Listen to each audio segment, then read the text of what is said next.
ইছলাম ধৰ্মীয় লোকৰ আল্লাহৰ প্ৰতি যি সমৰ্পণ সেয়া দেখি কেতিয়াবা আচৰিত হওঁ, লগতে আপ্লুত হওঁ। তেওঁলোকৰ আল্লাহৰ প্ৰতি যি সমৰ্পণ সেয়া দেখি কেতিয়াবা আচৰিত হওঁ আৰু লগতে আপ্লুত হওঁ। কিমান আস্থা থাকিলে গোটেই দিন খোৱা বাদেই দিয়ক, নিজৰ যিখিনি লেলাউটিকে থু আকাৰে পেলাই দিওঁ সেইখিনি নাখাই পেলাই দিয়ে বুলি শুনিছোঁ।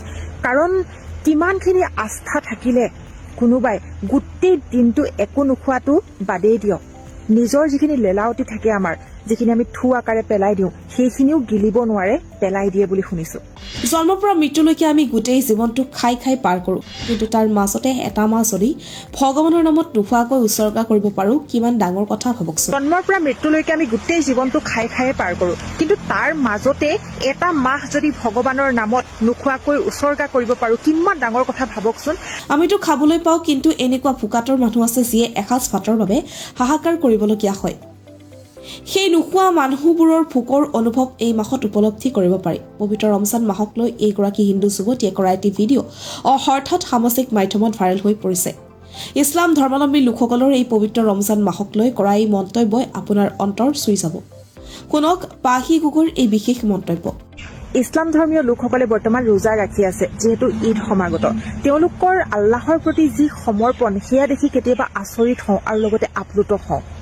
কাৰণ কিমানখিনি আস্থা থাকিলে কোনোবাই গোটেই দিনটো একো নোখোৱাটো বাদেই দিয়ক, নিজৰ যিখিনি লেলাউটি থাকে আমাৰ, যিখিনি আমি থু আকাৰে পেলাই দিওঁ সেইখিনিও গিলিব নোৱাৰে, পেলাই দিয়ে বুলি শুনিছোঁ। তেনেস্থলত ভাবি চাওকচোন কিমানখিনি ত্যাগ কৰিবলগীয়া হয়। জন্মৰ পৰা মৃত্যুলৈকে আমি গোটেই জীৱনটো খাই খাই পাৰ কৰোঁ, কিন্তু তাৰ মাজতে এটা মাহ যদি ভগৱানৰ নামত নোখোৱাকৈ উচৰ্গা কৰিব পাৰোঁ, কিমান ডাঙৰ কথা ভাবকচোন। আমিতো খাবলৈ পাওঁ, কিন্তু এনেকুৱা কিছুমান মানুহ আছে ভোকাতুৰ, যিয়ে এসাঁজ ভাতৰ বাবে হাহাকাৰ কৰি থাকে, আৰু সেই সকলৰ যিখিনি অনুভৱ সেইখিনিও সেই তেতিয়াই উপলব্ধি কৰিব পৰা যায় যেতিয়া আমিও ভোকত থাকি চাওঁ।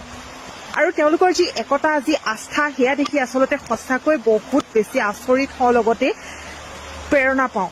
গতিকে মোৰ ফালৰ পৰা দেৰিকৈ হলেও প্ৰত্যেকজন ৰোজা ৰাখি থকা ইছলাম ধৰ্মৰ ব্যক্তিলৈ ধন্যবাদ, কৃতজ্ঞতা তথা তেওঁলোকৰ প্ৰতি ওপৰত থকাজনে কৃপা দৃষ্টি ৰাখে তাৰেই কামনা কৰিছোঁ। ধন্যবাদ।